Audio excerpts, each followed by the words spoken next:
Welcome to another book review by the Mere Mortal team, or Mere Mortals. I'm Kyrin, and I'm going to be reviewing two books today. The first is The Hero with 1,000 Faces by Joseph Campbell, and the second is Black Rednecks and White Liberals by Thomas Sowell, or Sowell, not really sure how you pronounce his name. So I'll start off with The Hero with 1,000 Faces. This is a classic book, made in 1949, or published in 1949. And it's a classic book on the archetypal hero myths. I'll be honest, I have tried this book once before, a couple of years ago, and I only managed to get about 20 pages in before I was like, nah, I'm done with this. I couldn't handle it for a couple of reasons, and you'll see as I go through my listing here of what I noticed from this book and the second reading that some of those reasons are still sticking around. So it's basically a book on, I suppose, the hero as a myth, as told in stories. And it goes through 17 different sort of stages in it. It's kind of hard to tell because the book is written with a very flowing style. But just taking like the number of chapters and I guess the titles from it, it says like, okay, there's roughly these 17 stages. One of the things I really struggled with this was there is no, I guess, like brief overview, like real taking a step back and being like, okay, this is roughly the style that it goes. Blam, bam, bam, bam, bam, bam. Sometimes it misses this step. Sometimes it adds this step in. It didn't really do that. It sort of just went through the steps and would sort of be saying like, okay, yeah, this time this step was missed, but it doesn't matter because blah, blah, blah. And I suppose one of the things was it's a really interesting concept. So as I mentioned, this was 1949 when it came out. So I think nowadays in I guess like 2020 culture, it's there's a bit more knowledge of this archetypal hero myth and the hero's journey and it playing out through your life. And obviously with all the stories, the movies, the books, I think we might just be exposed to it a bit more, especially with the superhero type genre, which is insanely popular nowadays. And there was another bit in it, which was the Cosmogenic Cycle, and that had about 20 chapters in it.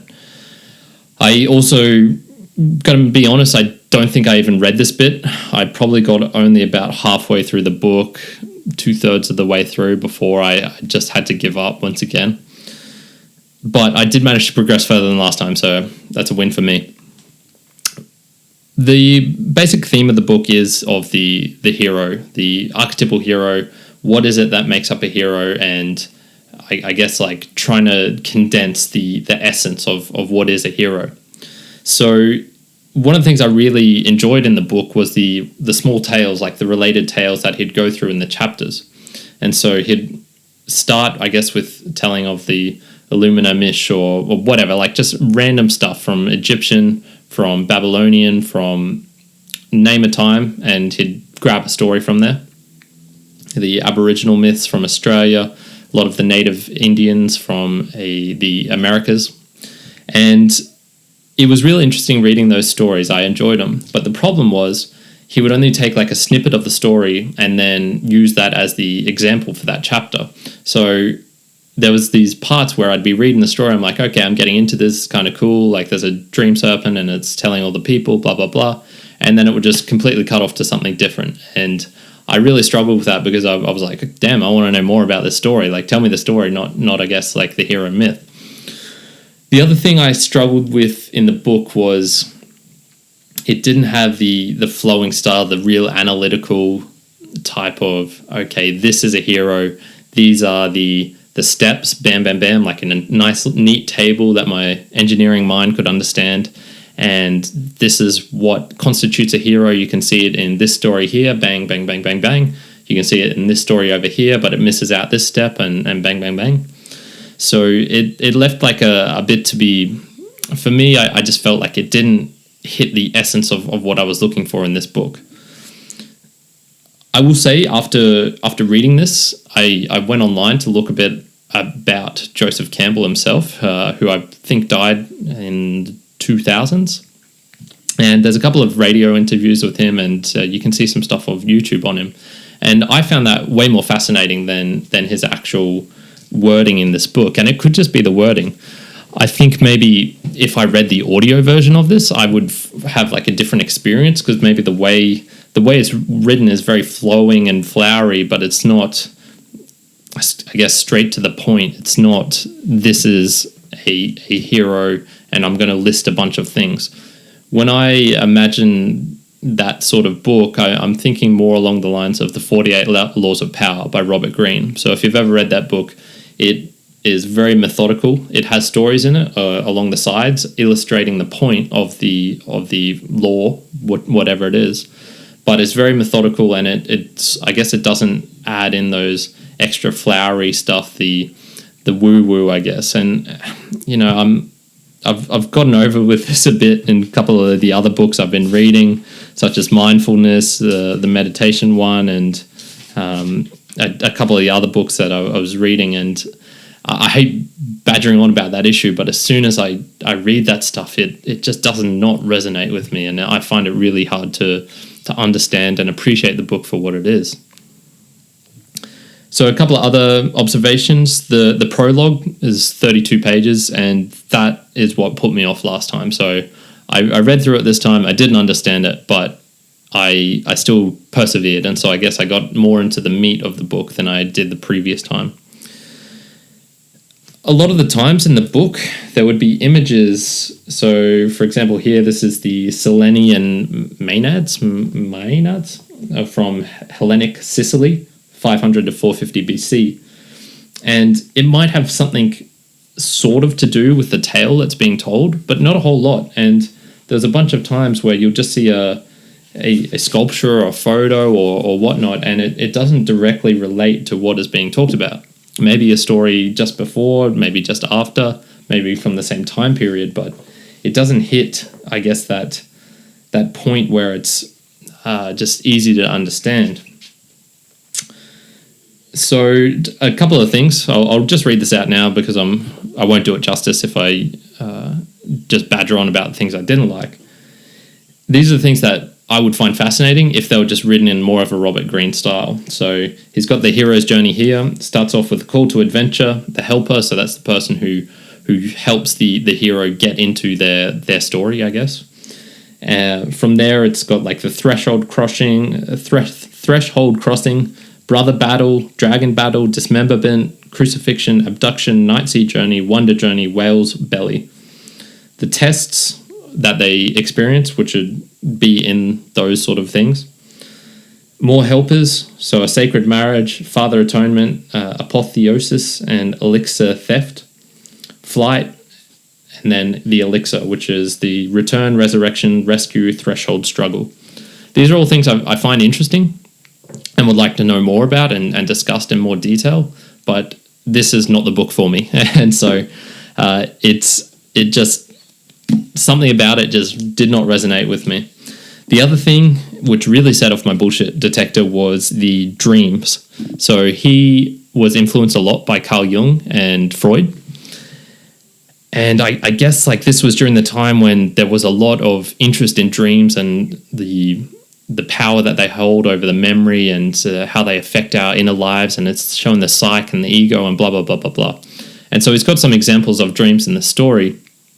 But the problem with this is it's super unscientific. So you would take these dreams, spread it off to a bunch of people and say, like, analyze this, what's going on? And you'll just get back different answers from each person. In it, he makes the dreams real simple. And that's the other thing I've really struggled to believe. They're interviewing people about their dreams and they make it sound so easy. It's I guess, I was wandering down a dark road and then a mysterious man helped in front of me. He had a golden orb and passed it to me. I then had to cross the river, but the river was too deep, and it was like, I don't know, if I compare it to my dreams, they are all sorts of messed up. So it doesn't make a whole lot of sense for me, especially since I've started learning more about my own dreams and going, okay, I have real serious issues here, or my brain is doing something other than what can be deduced real analytically and real easily. I would have liked, like I mentioned, a big table showing everything. And I guess overall, I can see how this book was transformational. I don't want to bash it too much because a lot of people I respect and I value their opinions say this book is amazing for them. For me, it wasn't. And I think I've gotten the same sort of learnings that I would have gotten from this book from someone, say, like Jordan Peterson, Aubrey Marcus as well, if you've heard of him, talks about these sort of things in a bit more of a relatable way for me. So unfortunately, I'm going to give it a 3.5 out of 10. If I don't finish a book, I don't think will ever be able to give it more than like a 4 or 5.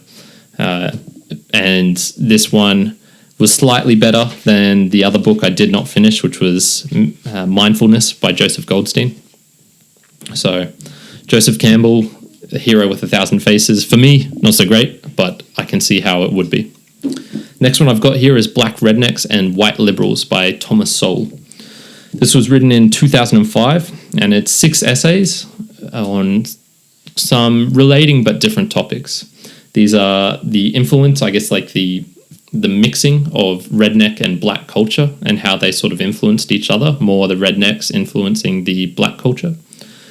Generic Jews, so explaining, okay, why Jews, I guess, as a group can be found in different other minorities in the world, and Jews are not this singular thing that I guess you can put in a box, but they're sort of common. Their sort of grouping like that is common across different cultures and across different periods of time. The real history of slavery, comparing that to, I guess, the Americanized version of slavery. And Thomas Sowell is from America, so this book is basically written for Americans. The German culture and history prior to Hitler, and I guess he did like a little bit of an expose on the lead up to Hitler and saying, okay, was there something inherently about the German culture that inevitably would lead to Hitler and the Holocaust? Black education misconception, so this is more going around the 1900s period and explaining what he thought of the segregation, the desegregation, and how black education came to be viewed. And then viewing history subjectively or objectively, or the mix of those two. So I'll go through, I guess, as much as I can on each one. They're very well written, and I'm not going to do them justice here at all, but I will try. So the first one is on the influence of redneck and black culture, and basically his thesis here is saying before the antebellum period, which was before the Civil War, when there was still slavery, the blacks, I guess, had their own culture coming from Africa, but by this time it was starting to lessen and lessen, and they more had the culture of slaves than they did of the culture that they still used to have when they were in Africa. So maybe they'd have like a great-grandfather who was originally from Africa, but everyone else was born in the United States and born under slavery. And he was saying basically his thesis was when they got emancipated, they took on the culture that they had from the rednecks, the white Southerners, who had the vast majority of the slaves in the, I guess, colonial United States. So he was saying a lot of this comparison can be made to the honor culture of the South. So the Hatfields and McCoys, that sort of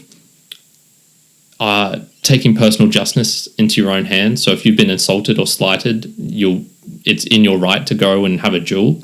And he was talking about how this is very similar to the gang culture, where you cannot be shown to have like a lack of face. Like if someone steps on your shoes or something, that is immediate retaliation is called for, and you have to be the most brutal, the most aggressive, the most escalative to I don't know, as part of that culture.